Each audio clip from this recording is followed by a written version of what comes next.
con mucha sabiduría la liturgia de la Iglesia, en la mitad ya cerquita de la Navidad, nos ofrece este domingo que se llama Domingo de Gaudete. Gaudete es un imperativo, alégrense. Es como que en este tiempo, que es un tiempo penitencial, de más oración, es como que la Iglesia nos va como preparando al gozo, de alguna manera. Navidad es la gran fiesta de la alegría, y es como que nos anticipa, ¿no? Como que unas semanitas antes nos anima, nos anticipa esta gracia de la alegría, que también es como un alivio en un tiempo que es de más oración o de más penitencia, ¿no? Lo cual es como que nos va refrescando la memoria para la gracia que tenemos que pedir o que tenemos que vivir el día de Navidad. Les anuncio una gran alegría, les ha nacido el Salvador. Este es el mensaje de la Navidad. Pero uno puede de alguna manera en el corazón como ir anticipando el afecto, el sentimiento de la Navidad. Y las preguntas que le hacen al Bautista, esta figura del Juan Bautista, este precursor, que incluso muchos pensaron que era él el Mesías, ¿no? Por eso le dicen, si no sos vos el prometido, el de la promesa, no sos vos el Mesías, ¿no? Y Juan con mucha humildad dice, otro viene detrás de mí, yo no soy digno ni siquiera de desatarle las sandalias, ¿no? Una figura muy, muy grande, Juan Bautista, que en este tiempo es uno de los protagonistas del Adviento. Y entonces le preguntan a él una pregunta que nos viene bien a nosotros también. ¿Qué debemos hacer? ¿No? Fíjense, ¿qué debemos hacer? Y la respuesta de la palabra de Dios hoy día tiene dos cosas que debemos hacer. La primera, y la más importante, o las dos son importantes, pero alégrense, ¿no? ¿Qué debemos hacer? Fíjense, alégrense, griten de júbilo, dice allí el profeta Sofonías, que el Salvador está cerca, no desfallezcan tus manos. Alégrense es lo que los ángeles le van a decir a los pastores. Mi espíritu se alegra en Dios mi Salvador, va a decir la Virgen en el momento de la Anunciación. En fin, la alegría es lo más cristiano que tenemos, ¿no? Por eso es una gracia pedir. San Ignacio decía que hay que pedir la gracia de la consolación, porque la consolación, la alegría, no es para nosotros solamente, sino que es un don. Don significa que lo tenés que dar. Por lo tanto, la alegría para nosotros no es un lujo que nos damos, no es un plus, no es algo que yo decido o no, sino que es esencial al cristianismo. Porque el cristianismo gira en torno a una fiesta, que es la Pascua, que se anticipa con el nacimiento de Cristo. Por lo tanto, la razón de una fiesta siempre es la alegría. Por lo tanto, esto es lo más cristiano que tenemos, lo más propio, y la alegría es lo que más necesita el mundo de nosotros, ¿no?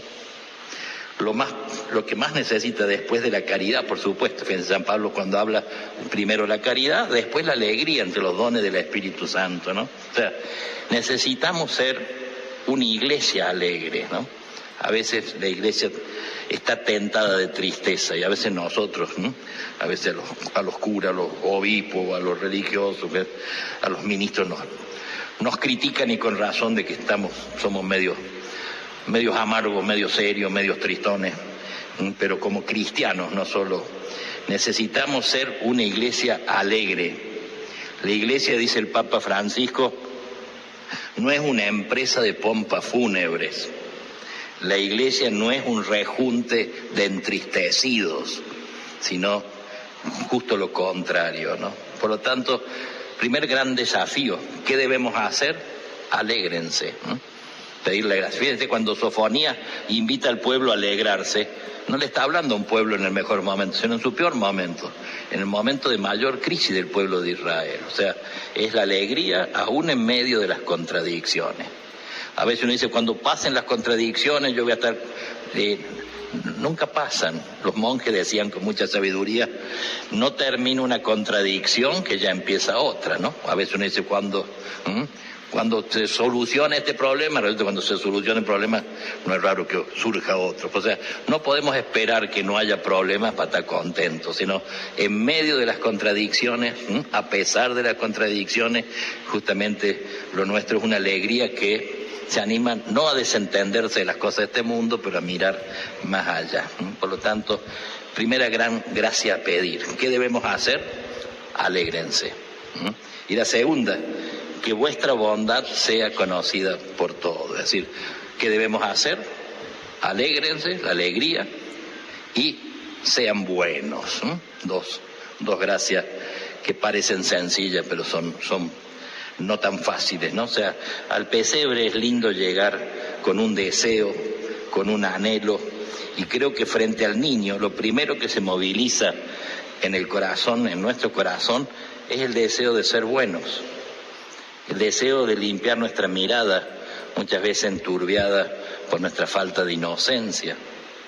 Pero la bondad que venimos a mendigar al pesebre no es aquella de quien se desentiende de las cosas, no es una bondad hibridona, diríamos así, no es una bondad melosa, más cercana al insulsez que a la mansedumbre, no es una bondad ingenua, es una bondad lúcida, es una bondad agresiva para hacer el bien. A veces la palabra agresiva nos suena feo. La agresividad es necesarísima. Pasa que la confundimos con la violencia.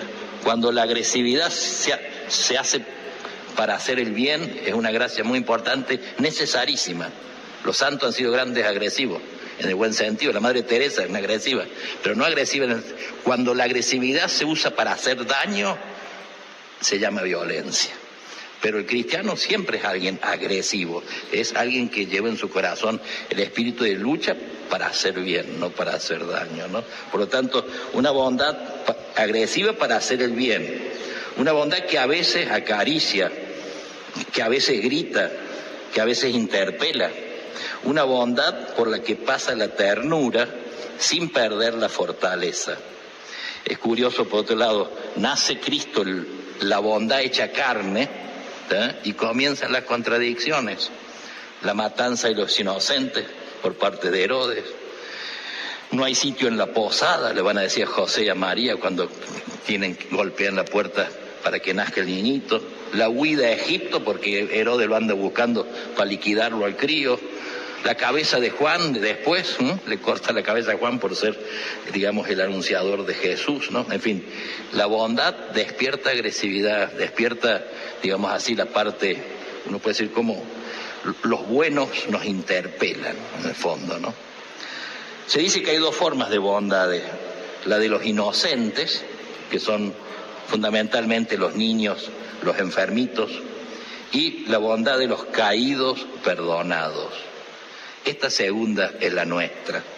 Bondad no como un estancamiento en la niñez, sino como una conquista ardua de la madurez. No es quedarse niños, hay gente que se ha quedado niño, no es lo nuestro, sino que la niñez es una conquista propia de la madurez. Al pesebre se entra siendo niño o humillándose mucho, doblando el espinazo del orgullo, agachando la cabeza de nuestras importancias, ¿no? El padre Paul, jesuita, poeta, hablando del pesebre, y en este sentido decía, ¿no? Porque el Belén está en una lomita, así como después también la cruz va a ser en una loma no muy alta, pero hay que subir.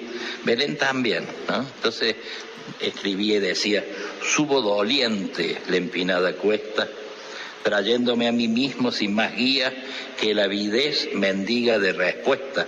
Subo al Belén del verbo es transparencia, y acunado en el canto de María, desnudo mi vejez en su presencia, ¿no? O sea, entrar al pesebre a despojarnos de nuestras vejeces, de nuestras tristezas, de nuestras sequedades del corazón, ¿no?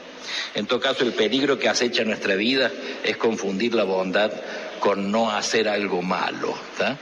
Hacer algo malo es propio del malvado, pero el no hacer algo bueno que yo debería hacer, el mismo Señor le llama perezoso, negligente, necio, ¿no?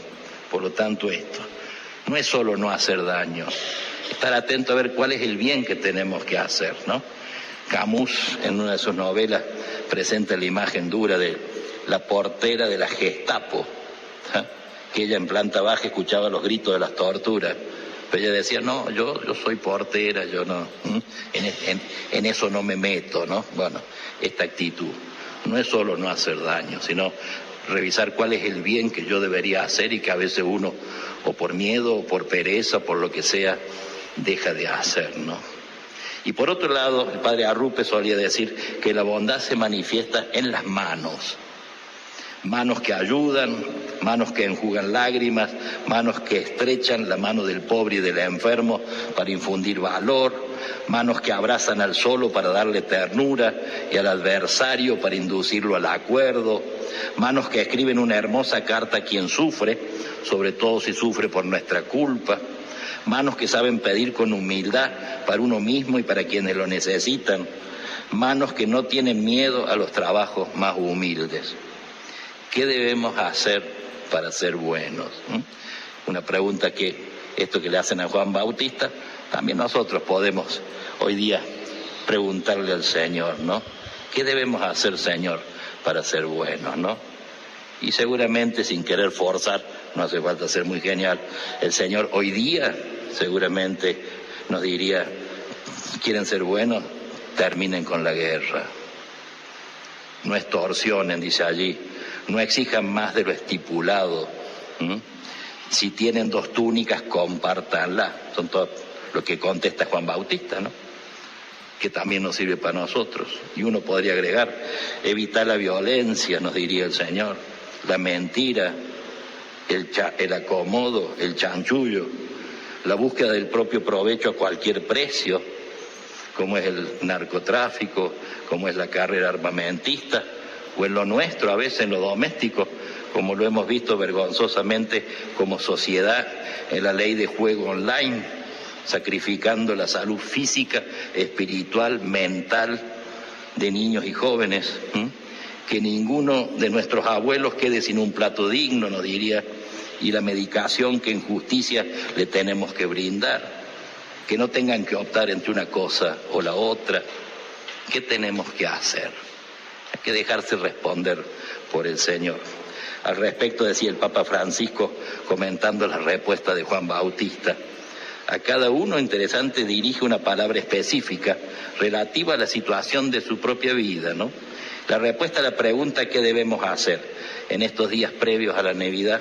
¿Cómo puedo yo hacer mi parte, ¿no? Asumamos, nos dice el Papa, un compromiso concreto, aunque sea pequeño, que se ajuste a nuestra situación de vida y llevémoslo adelante para prepararnos a esta Navidad.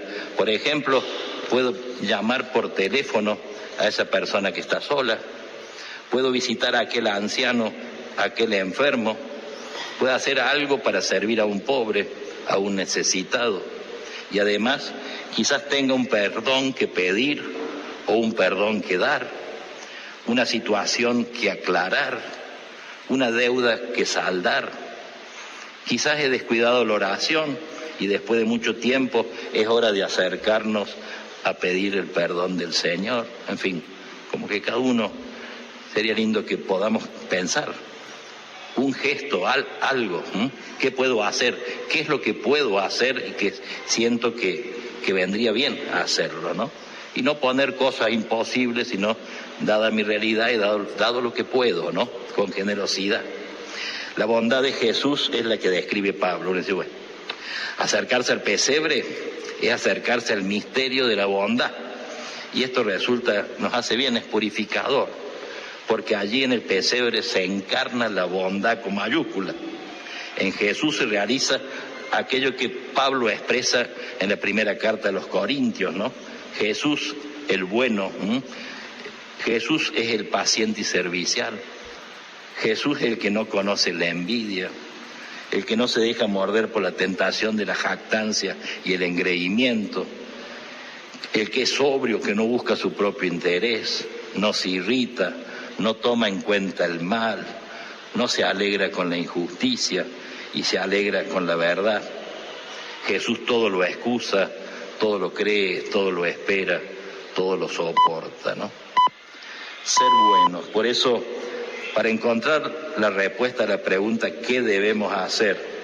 y lo que es también importante, cómo lo debemos hacer, el secreto es acercarse al pesebre. Ante el pesebre se estrellan tantas cosas nuestras que quizás brillaban mucho o las creíamos importantes, pero a veces ese brillo, esa importancia y esa firmeza no tienen otro fundamento que la mezquindad de nuestras ambiciones, la que se derrumban ante quien no temió anonadarse hasta la muerte y muerte de cruz. Acrecentar las ganas de ser bueno supone dejarnos convocar por la fuerza de este misterio de bondad, sabiendo de antemano que toda bondad que desciende de Dios se fundamenta y se consolida en una cruz. Por eso nos hará bien dejar que nuestros ojos se carguen de contemplación, mirando y considerando lo que pasa en el pesebre. Decía San Ignacio en los ejercicios espirituales, el caminar y trabajar de San José, de María, para que el Señor nazca en suma pobreza y a cabo de tantos trabajos de hambre, de sed, de calor y de frío, de injurias y afrentas, para morir en cruz, y todo esto por mí, dice San Ignacio. Este por mí nos hace bien. Jesús nace por mí, por cada uno de nosotros. Uno puede decir, nace por toda la humanidad, por todos los tiempos, pero también nace por mí. Hace bien personalizar la Navidad. Y va a la cruz por todos, pero también por mí. Y resucita por mí. Si uno ponderase más este por mí, además de vivir mucho más agradecido, seguramente nuestras actitudes en muchas cosas cambiarían, ¿no? En el pesebre nos visita la bondad y nos habla. Que Nuestra Señora, un poco como hacen las mamás con los chicos, nos restriegue los ojos y nos limpie los oídos para que podamos ver y podamos escuchar con el corazón, decía el Papa en Navidad. Deseos de ser más buenos, ¿no? Contaba por ahí, relata Descalzo aquella experiencia de aquel Papa que vuelve de la oficina, del trabajo, cuando entra a la casa se encuentra a su hijita que está armando el pesebre, cosa que ojalá también podamos haber hecho. Todavía estamos a tiempo de ir armando nuestro pesebrito en casa, ¿no? Sencillo, no hace falta, pero ese rinconcito donde podamos estos días rezar. Entonces este hombre entra y la ve a su hijita armando el pesebre y le brota una reflexión en este sentido de desear ser más bueno, quizás justamente en la contemplación de la bondad de su hija, ¿no? Entonces dice, no será, le dice al Señor una especie de oración, ¿no? No será, Señor, que pretendes decirnos que son ellos, los niños, los más grandes de este mundo. ¿Intentás explicarnos que un niño es más que un hombre porque su carne huele todavía a tus manos? Sé que tú estás en ella mucho más que en nosotros. Sé que su risa huele aún a paraíso. Sé que vive en sus ojos la luz de tu pureza. Contemplándola, pienso en mi corazón envejecido y descubro qué enormes montañas de cansancio va acumulando el tiempo sobre el alma del hombre. Y me pregunto a mí mismo, ¿en qué esquina del tiempo perdí yo mi alegría? Por eso, ante el pesebre, hoy quisiera rezarte más por mí que por ella.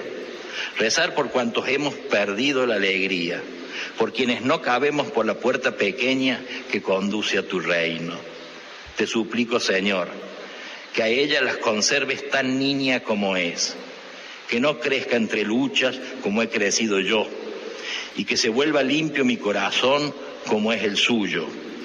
Que cuides de sus pequeñas manos, que hoy tocan temblorosas las imágenes de nuestro pesebre, para que siga siempre tocando así las cosas.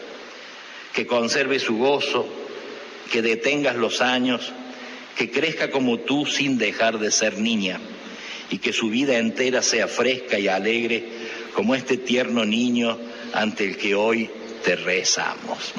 Creo que una linda reflexión en este deseo de de renovar nuestra bondad, quizás contemplando la bondad de nuestros niños, la bondad de nuestros abuelos, ¿no?